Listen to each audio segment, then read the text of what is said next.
Sa akong bana, naluyamig pangita kasi kagabi, inatid namin yung anak niya dun sa bahay ng kaibigan kasi pupunta sila ng North Carolina.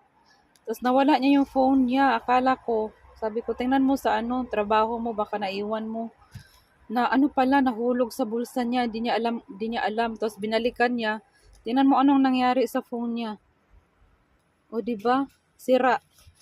Pero gumagana pa kaso lang yung LCD, tingnan mo. Kaya pupunta kami ngayon sa sa company ng Apple phone para kasi papalitan daw yata eh. May insurance naman yung niya, yung phone niya. Ang inaalala niya kasi lahat ng mga importanteng nandito. Yung mga niya, transaction niya nasa phone na to, kaya kahit gabing-gabi na kagabi, alas 2 na kami natulog talaga. Tinan mo naman, parang nasagasaan yata to eh. Tapos alam mo ba kung saan to